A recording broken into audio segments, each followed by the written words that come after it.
True life is not fellowship, it's discipleship.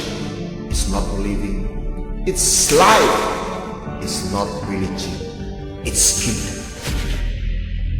Voice of worship. Nah, hari ini saya kembali lagi menyelesaikan ulangan pasal 20.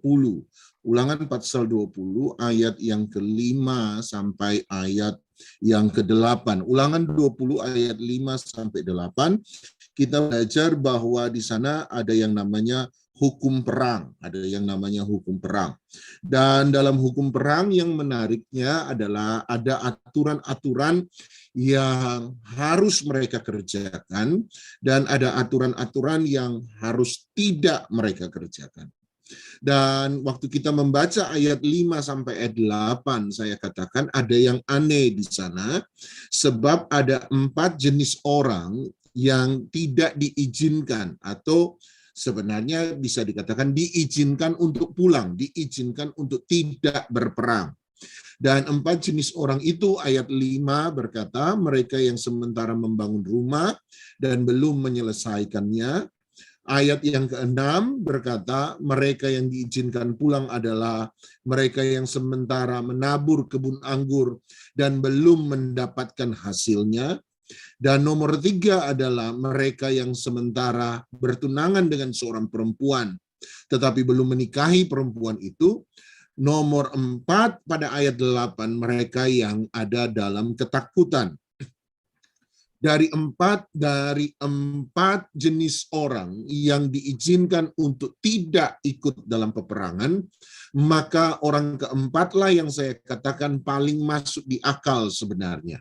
Kenapa mereka tidak perlu maju berperang? Ayat 8 jelas sekali berkata, supaya jangan mereka membuat hati bangsa Israel yang lain menjadi takut dan gentar seperti hati mereka. Ketakutan itu selalu menular. Ketakutan akan selalu menular. Hari ini tidak, besok belum tentu. Pasti akan menular.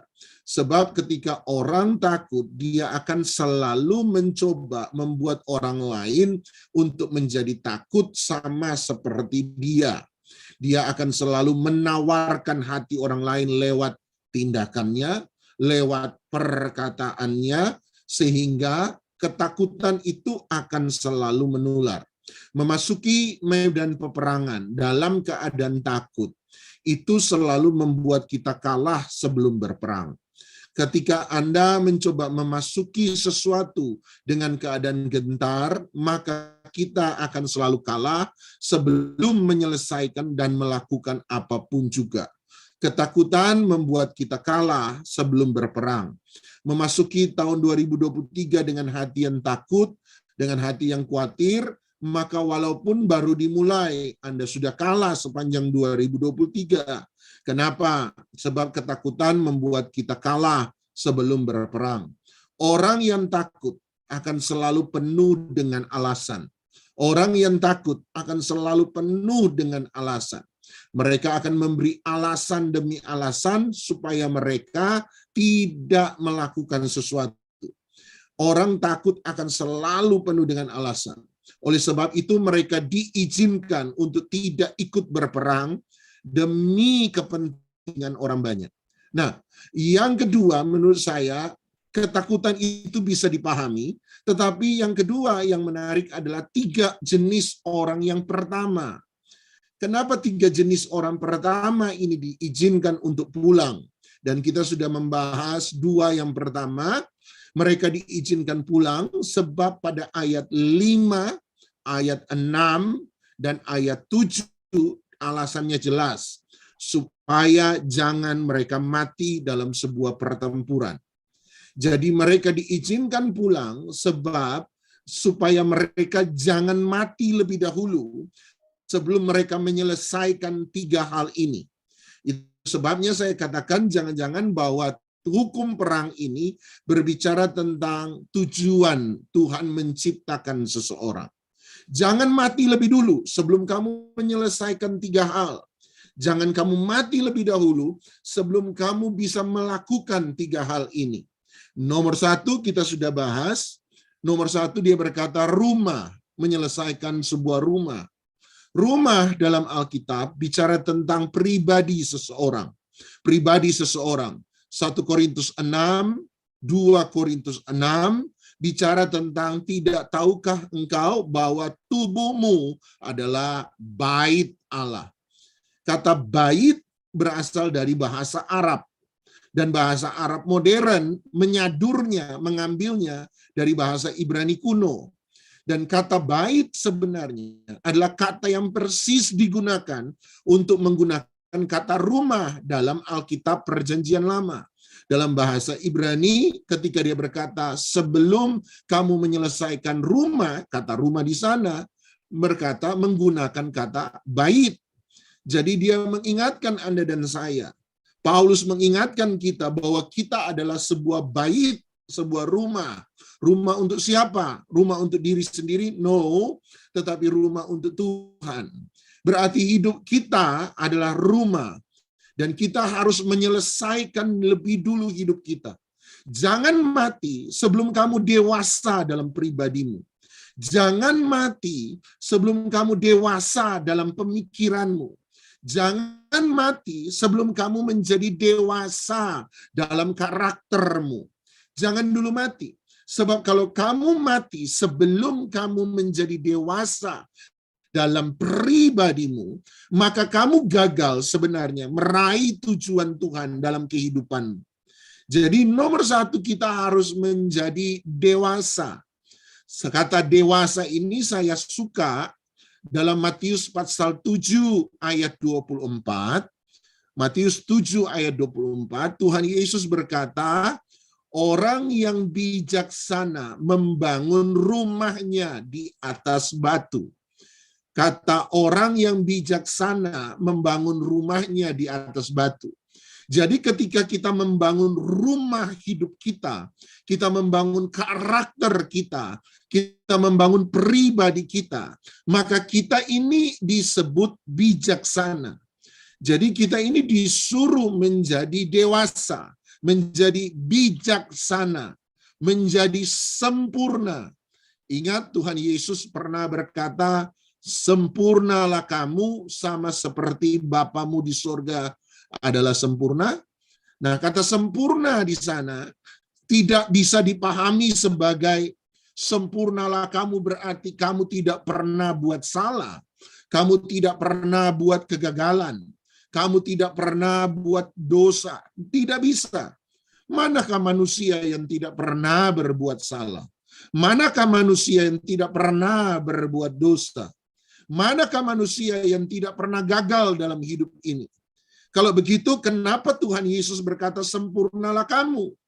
Bukankah itu berarti saya tidak bercacat celah? Saya pikir sempurna di sana tidak boleh dipahami sebagai bercacat celah. Kalau begitu, sempurna di sana dipahami sebagai apa, Pak? Sempurnalah kamu di situ hanya bisa dipahami sebagai dewasalah kamu. Sempurna di situ berarti menjadi dewasa. Bahasa Matius 7:24 menjadi bijaksana. Orang yang bijaksana adalah orang yang dewasa. Saya beri contoh. Dalam hidup manusia ada dua kesempurnaan sebenarnya. Dalam hidup manusia ada dua kesempurnaan.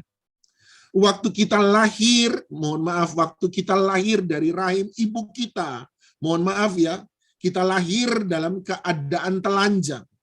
Dan waktu kita lahir dalam keadaan telanjang, dalam keadaan polos, maka kita akan selalu dilihat sebagai bayi yang inosen, yang polos, bayi yang bahkan lucu, sangat lucu. Kalau Anda lahir tidak cacat secara fisik, Anda lahir baik, maka walaupun Anda dalam keadaan telanjang, kecil, imut, mungil, tidak berdaya, tidak bisa buat apa-apa, dan bahkan tidak tahu apa-apa. Bayi yang masih lahir baru lahir, nggak ngerti yang namanya kepahitan. Mana bayi ada mengerti yang namanya kepahitan? No. Bayi yang baru lahir nggak pernah mengerti tentang dosa dan kesalahan.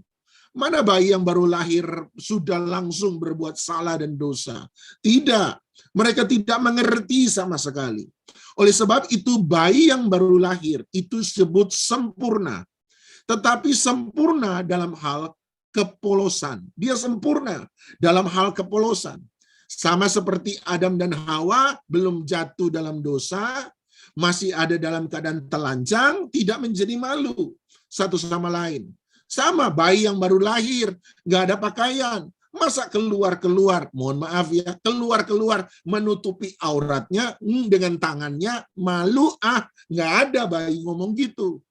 Sebab bayi itu tidak mengerti malu, sebab masih polos, belum bisa berbuat apa-apa, tetapi kita sebut sempurna, sempurna dalam kepolosan. Kepolosan yang kedua dalam hidup manusia adalah ketika kita menjadi tua. Tidak semua orang mengalami kesempurnaan pada masa tua. Tidak semua. Semua orang bisa sempurna polos di masa muda waktu baru lahir, tetapi tidak semua orang bisa sempurna di masa tua. Kesempurnaan masa tua adalah kesempurnaan yang berbeda dengan kesempurnaan bayi. Kesempurnaan bayi adalah kesempurnaan yang polos. Tetapi kesempurnaan orang tua adalah kesempurnaan dalam kebijaksanaan. Orang tua yang sudah mengalami lika-liku kehidupan, pahit dan manisnya hidup, kerut di dahinya, kerut di tangannya, kelemahan dalam tubuhnya, matanya yang mulai buram dalam melihat, tidak bisa sama sekali disebut sempurna sebenarnya. Dia mungkin sudah penuh dengan bekas luka dalam kehidupan, luka fisik maupun luka hati. Tetapi semua luka yang dia alami selama hidup sudah membuat dia menjadi bijaksana dalam berkata, bijaksana dalam berpikir, bijaksana dalam melihat kehidupan. Orang tua ini disebut tidak sempurna sebenarnya secara fisik. Sudah tidak bisa disebut sempurna secara kelihatan dan penampilan. Tetapi justru orang-orang yang sudah tua, yang sudah dimatangkan oleh kehidupan, menjadi sempurna dalam berpikir, mengerti bagaimana disakiti tanpa pernah menjadi sakit hati, mengerti bagaimana dikecewakan tanpa pernah menjadi orang yang kecewa. Dia sudah pernah mengalami kekayaan hidup yang besar. Mungkin juga dia sudah pernah ada datang pada orang lain meminta sepotong roti supaya dia bisa makan. Orang tua mungkin sudah pernah dipuja dan puji orang. Tetapi orang tua yang sama juga mungkin sudah pernah dihina dan direndahkan orang. Dia sudah belajar semua itu. Dan dia menjadi dewasa dalam bersikap. Walaupun secara fisik dia tidak sempurna, dia tidak polos, tetapi secara hikmat dia menjadi sempurna dalam kebijaksanaan. Menurut Anda, mana kesempurnaan yang lebih baik ketika kita harus berpulang kepada Tuhan? Kita harus berjumpa ulang dengan Tuhan. Kita berpulang dengan kesempurnaan seorang bayi, kesempurnaan kepolosan, ataukah kita pulang berjumpa dengan Tuhan kekasih hati kita dengan kesempurnaan orang tua, sempurna dalam kebijaksanaan? Tentu saja saya pribadi memilih yang kedua, sempurna dalam kebijaksanaan. Hidup yang sudah dimatangkan oleh kehidupan itu sendiri.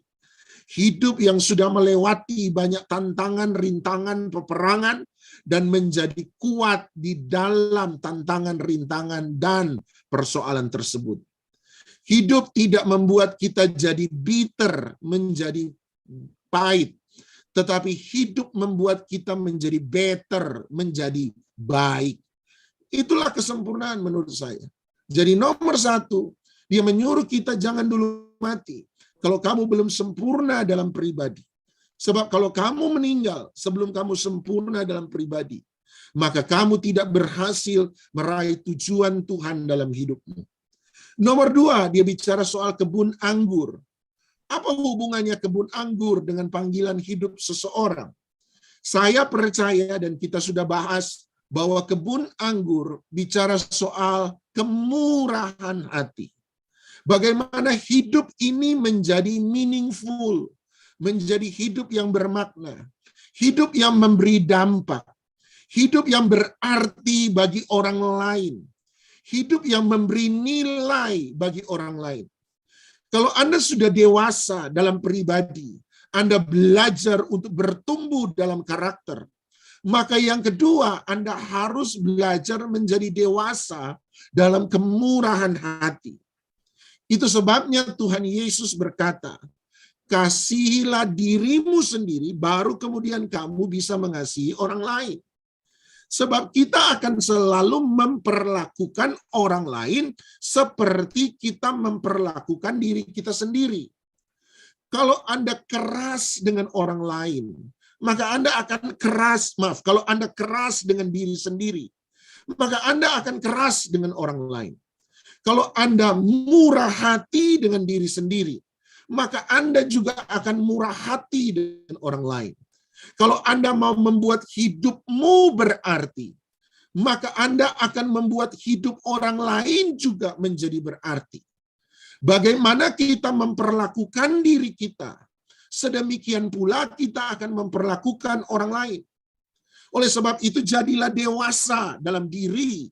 Maka ketika engkau menjadi dewasa dalam dirimu sendiri, maka Anda akan dewasa dalam kemurahan hati. Kebun anggur selalu bicara tentang menjadi murah hati. Belajar peduli dengan orang lain. Belajar menjadi berarti dan bernilai dengan orang lain. Stop membenci orang-orang yang membenci kita. Mulai mengasihi orang-orang yang mengasihi kita. Stop untuk mendengar omongan-omongan orang yang tidak peduli dengan kita. Dan belajar untuk peduli dengan omongan-omongan orang yang mengasihi kita. Biarlah kita mulai menjadi berarti pada orang lain. Kita memberi nilai pada orang lain. Kita berkontribusi dalam hidup orang lain. Dewasa dalam kemurahan hati. Yang ketiga, hari ini saya menutup yang ketiga. Ketiga, dia bicara tentang hubungan sebenarnya. Kenapa disuruh pulang bagi mereka yang belum menikah? Sebab ini bicara tentang sebuah hubungan. Jangan mati sebelum kamu memasuki sebuah hubungan yang intim, sebuah hubungan yang baik dengan seseorang. Yang pertama, jangan mati sebelum kamu dewasa dalam pribadi.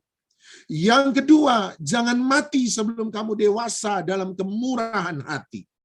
Tetapi nomor 3, ketika dia bicara ayat 7, pulang mereka yang belum menikah, berarti jangan dulu mati sebelum kamu dewasa dalam sebuah hubungan.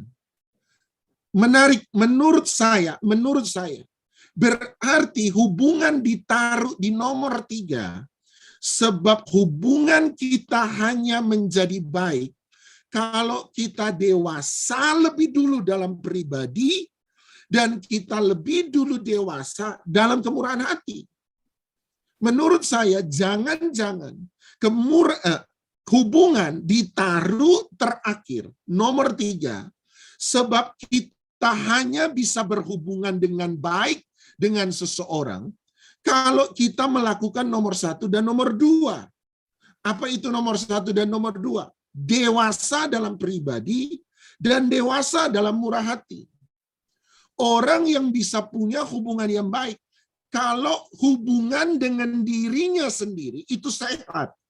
Pribadinya sendiri adalah pribadi yang sehat. Pribadinya sendiri adalah pribadi yang sudah dewasa. Jangan pernah mencoba membangun hubungan yang intim dengan seseorang kalau Anda masih bersifat kekanak-kanakan. Persoalan sedikit langsung marah-marah. Persoalan dikit langsung ngambek. Itu tidak akan pernah menyelesaikan masalah. Kenapa? Sebab Anda tidak dewasa dalam berpikir. Anda tidak dewasa dalam bersikap. Perbedaan pendapat sudah dijadikan alasan untuk perpisahan. Padahal perbedaan pendapat seharusnya dianggap sebagai sebuah kekayaan dalam berpikir. Tetapi ada banyak orang hanya berbeda pendapat dengan pasangannya, sudah dianggap sebagai sebuah alasan untuk berpisah. Kita tidak cocok. Maka bahasa orang muda hari ini adalah, cari pasangan yang nyaman. Setuju sih. Tetapi kalau nyaman dijadikan segala-galanya, susah kita. Setiap kali kita tidak nyaman, kita berpikir untuk bercerai. Makanya kalau ditanya sama adik-adik saya rohani yang masih muda, saya tanya, bagaimana kriteria kamu mencari pasangan? Dia menjawab, ternyata viral, begitu viral. Ternyata sudah biasa dikatakan, Kak, yang ganteng kalah sama yang kaya. Oh, yang ganteng kalah sama yang baik, yang ganteng kalah sama yang baik kalah sama yang lucu kalah sama yang kaya. Tapi yang ganteng, yang baik, yang lucu dan kaya kalah sama yang nyaman. Wah, jadi cari yang paling nyaman ternyata. Selama kita bisa happy bareng-bareng, kita bisa senang-senang bareng-bareng, maka kita jalan apa adanya, terus jalan sama-sama. Tetapi kalau kamu sudah nggak bisa diajak happy, kamu sudah nggak bisa buat saya happy, maka lebih baik kita berpisah di sini. Wah, ternyata sekarang mencari kriterianya yang nyaman. Asal saya bisa senang. Selama saya bisa senang, kita jalan bareng. Selama saya sudah tidak senang, ya kita pisah. Makanya hubungan seks sebelum nikah berdasarkan senang sama senang. Pokoknya saya senang, lu senang, senang menjadi segala-galanya. Menurut saya ini menjadi tidak benar ketika diaplikasikan secara utuh tanpa pernah difilter dengan baik. Ini sangat berbahaya sebab mereka tidak pernah dewasa. Itu adalah cinta monyet istilahnya. Kenapa cinta monyet? Sebab monyet gampang berpindah dari satu pohon ke pohon yang lain. Kalau sini nggak bikin nyaman, ya saya pindah ke sana yang bikin nyaman. Lama-lama orang hidup tanpa ikatan dan tidak pernah memperdulikan sebuah ikatan. Tidak heran pernikahan hari ini banyak diakhiri dengan perceraian. Atas nama kenyamanan saya sudah mulai terganggu. Ini sangat-sangat menyakitkan, oleh sebab itu jangan pernah mencoba memasuki sebuah keintiman hanya berdasarkan satu pribadi yang masih kanak-kanak, satu pribadi yang mencari happy-happy, kesenangan, kenyamanan. Kalau Anda cari happy-happy, Anda tidak akan pernah bisa berhubungan dengan Tuhan dengan benar. Anda tidak akan pernah bisa berhubungan dengan Tuhan dengan serius. Tidak akan pernah. Oleh sebab itu, mari yuk sama-sama kita dewasa. Yang kedua, dewasa dalam karakter. Yang kedua, dewasa dalam kemurahan hati. Hubungan yang baik akan selalu, harus selalu ada dalam sebuah kedewasaan kemurahan hati. Sebab tadi, orang bisa berbuat salah. Dan karena orang bisa berbuat salah, maka kita perlu kedewasaan dalam kemurahan hati. Pengampunan adalah bentuk kemurahan hati yang harus kita belajar berikan kepada seseorang. Dewasalah dalam kemurahan hati. Waktu Anda menjadi orang tua, Anda harus dan saya harus punya kemurahan hati.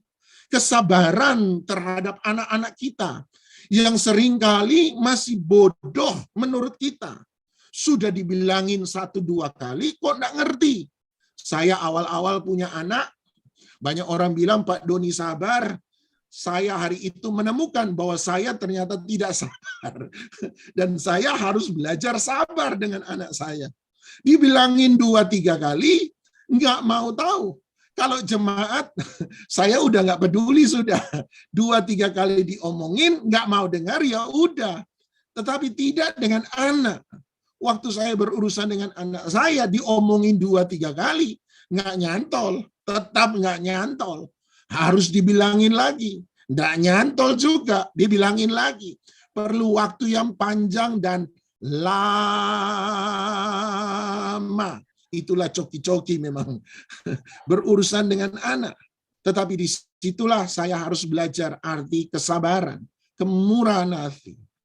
Untuk punya hubungan yang baik, hubungan yang intim, butuh dua hal ini. Kedewasaan dalam pribadi dan kedewasaan dalam murah hati. Sama, hari ini ketika kita memasuki 2023, mari kita punya hubungan yang baik dengan orang lain. Hubungan yang baik dengan keluarga kita, pasangan kita, anak-anak kita, dan sahabat-sahabat dekat kita. Oleh sebab itu, jadilah dewasa. Bahkan hubungan itu mendewasakan. Besi menajamkan besi. Artinya ketika kita berelasi dengan seseorang, itu seharusnya membuat kita dewasa. Dewasa dalam apa? Dewasa dalam bersikap pribadi dan dewasa dalam kemurahan hati.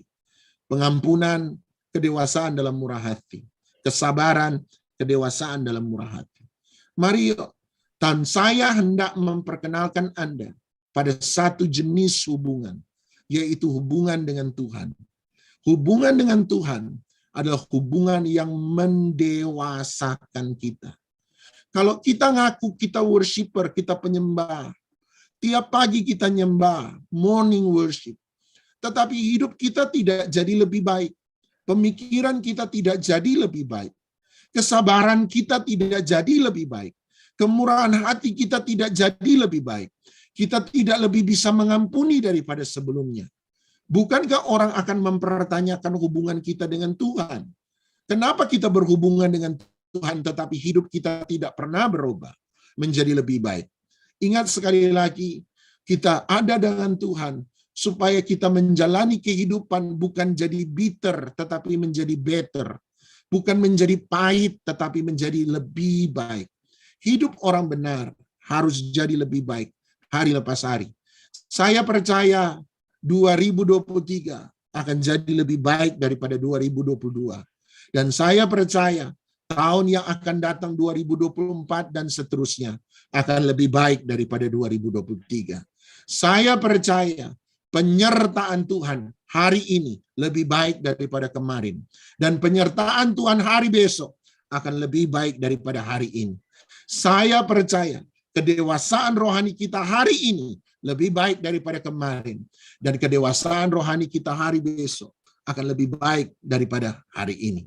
Saya percaya sebab hidup orang benar seperti matahari, terbit di waktu pagi sampai pada rembang tengah hari. Kita akan jadi lebih baik dari hari lepas hari bersama-sama dengan Tuhan. Mari siapkan